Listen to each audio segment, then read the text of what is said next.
अस्सलामुअलैकुम dear viewers. Dream info से मैं हूं शब्बीर अहमद। हमारा आज का मौजू व गुफ्तगू है ख्वाब में पहाड़ी कौवा देखना। अगर किसी भाई बहन ने ख्वाब में कौवा देखा है तो ये बदअहद, बदकार, काबिल नफरत या ऐसा शख्स होता है जो दिल में बुग़्ज़, नफरत, अदावत, हसद और जेलसी रखता है। ख्वाब में अगर कोई देखे कि उसने पहाड़ी कौवा पकड़ा है तो इसका मतलब है किसी झूठे, फ्रॉडी, हिलाबाज, धोखेबाज, चोर, उचक्के या डाकू को पकड़ेगा और उससे अपना नुकसान पूरा करवाएगा।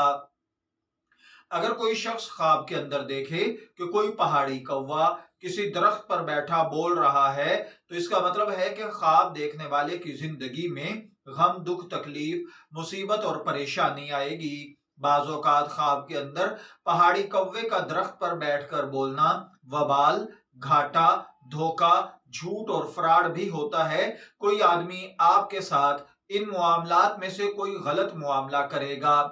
अगर कोई शख्स ख्वाब के अंदर देखे कि दो कौवे बैठकर आवाज कर रहे हैं तो इसका मतलब है कि ख्वाब देखने वाले के कामों में रुकावट आएगी, आपके कामों में रंज या मुशक्कत बढ़ेगी या बहुत ज्यादा मेहनत करने पर आपको बहुत थोड़ा फायदा या आमदन हासिल होगी।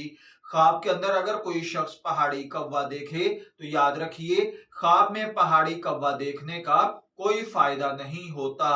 मैं दुआ गो हूं कि अल्लाह ताला आपके ख्वाब को आपके लिए अच्छी ताबीर अता फरमाए। शब्बीर अहमद को इजाजत दीजिए, फिर हाजिर होंगे किसी नए ख्वाब की ताबीर के साथ। तब तक के लिए अल्लाह हाफिज।